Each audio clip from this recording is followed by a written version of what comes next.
मधुपुर उपचुनाव के लिए चुनाव प्रचार समाप्त हो गया है और महज कुछ घंटे ही शेष हैं अब मतदान को।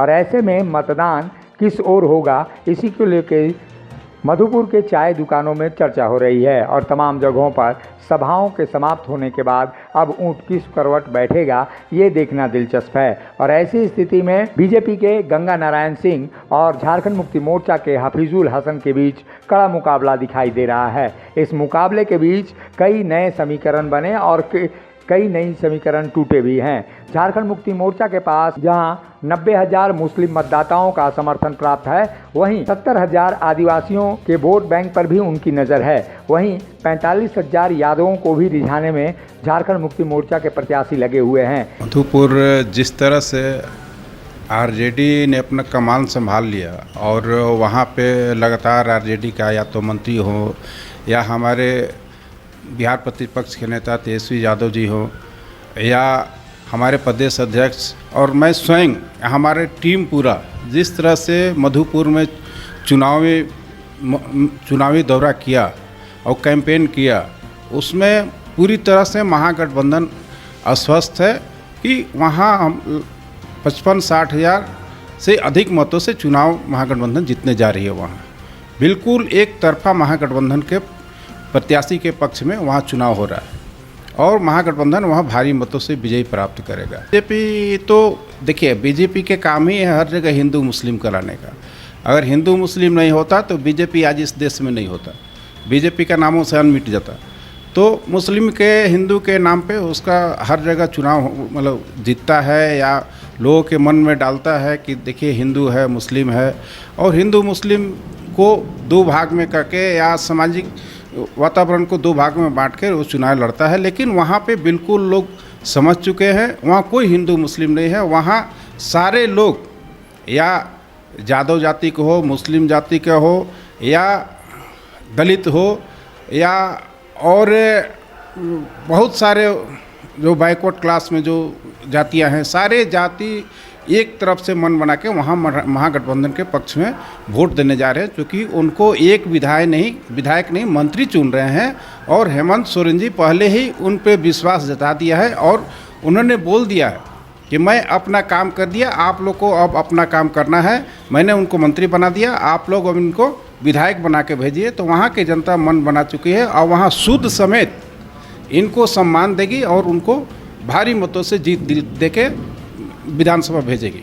तो दूसरी ओर झारखंड मुक्ति मोर्चा के इतर बीजेपी भी कहीं न कहीं यादव मतदाताओं को प्रभावित करने का प्रयास कर रही है। यादव मतदाताओं को लुभाने के लिए बीजेपी ने अपने राष्ट्रीय उपाध्यक्ष अन्नपूर्णा देवी, मंत्री रही नीरा यादव सहित कई नेताओं को चुनावी मैदान में उतारा था। और ऐसी स्थिति में यादव मतदाता किस ओर जाते हैं, ये देखना दिलचस्प होगा। सारा बहुसंख्यक समाज आज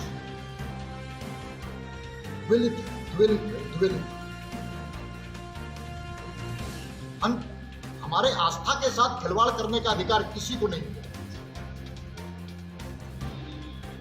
हम सर्वधर्म समभाव पर विश्वास करते, हम सामाजिक समरसता पर विश्वास करते, लेकिन आस्था के साथ कोई खिलवाड़ करेगा तो भारतीय जनता पार्टी उसको बर्दाश्त नहीं।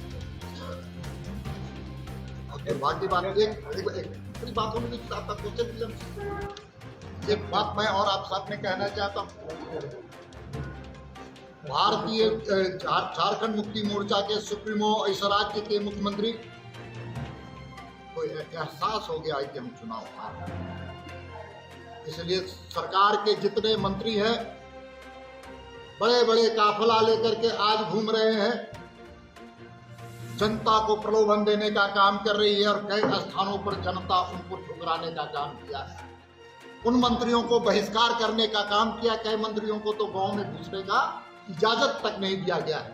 लेकिन फिलहाल जो मुस्लिम मतदाता हैं, मुस्लिम मतदाताओं के बीच ये चर्चा आम है कि हफीजुल हसन की जीत होगी या हिंदू वोटरों का ध्रुवीकरण होगा। बीजेपी जहां ध्रुवीकरण के सहारे गंगा नारायण सिंह की नैया पार लगाना चाहती है, वहीं मधुपुर में हफीजुल हसन हिंदू वोटरों में लुभाने के लिए कई ऐसे सिगोफे भी छोड़े हैं। लेकिन वहीं इरफान अंसारी जो कांग्रेस के जामताड़ा विधायक हैं, उन्होंने बीजेपी को एक नया मुद्दा देकर उनके लिए मुश्किल खड़ी कर दी है। बीजेपी के सामने ये निश्चित रूप से दिखाई दे रहा है कि अब अगर मुस्लिम मतदाताओं के बीच कहीं ना कहीं अगर एकजुटता है तो हिंदू मतदाताओं में भी एकजुटता लाई जाए, और इरफान अंसारी इसके बड़े कारण बन सकते हैं। इरफान अंसारी ने जिस तरह से बाबा बैजनाथ मंदिर में जाकर पूजा अर्चना की, उसके बाद से बीजेपी के सांसद निशिकांत दुबे हमलावर हुए और उन्होंने इस मुद्दे को पूरी तरह से भुनाना चाहा।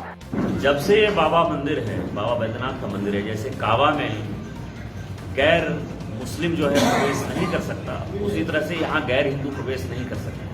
आज तक का इतिहास रहा है। आज देवघर का काला दिन है, काला अध्याय है। बाबा बैजनाथ जी को जो है हम रोक नहीं पाए, मतलब हम उनकी रक्षा नहीं कर पाए। आज गैर हिंदू प्रवेश कर गया, मुस्लिम इरफान अंसारी वहां प्रवेश कर गया।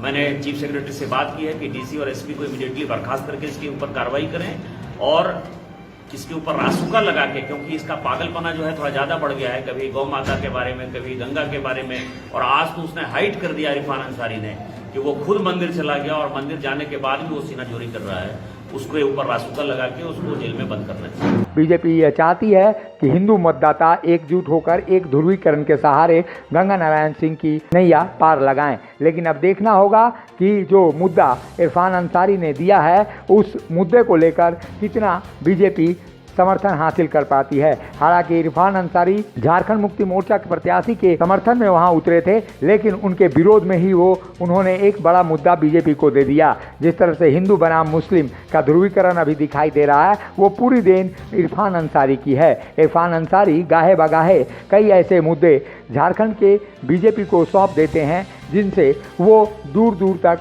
रूबरू नहीं हो पाते, और ऐसी स्थिति में उनका बाबा बैजनाथ मंदिर में पूजा करना बीजेपी के मतदाताओं को एकजुटता लाने में मदद करेगा। आने वाले दिनों में यह संभावना है कि कल जब मतदान होगा तो ये ध्रुवीकरण कितना दिखाई देता है, इसके लिए कल तक का इंतजार करना होगा। लेकिन असली नतीजे एक को चुनेगी, हफीजुल हसन या गंगा नारायण सिंह। मुखर संवाद के लिए मधुपुर से ब्यूरो रिपोर्ट। जब टूटती है आस, जब थकती है सांस, जब रूठते हैं अपने, मुंह मोड़ता है जमाना, जब अंगड़ाई लेता है संकल्प, फिर बनती है कहानी, बनते हैं अनमिट निशान। देखिए मेरे साथ संघर्ष की दास्तान।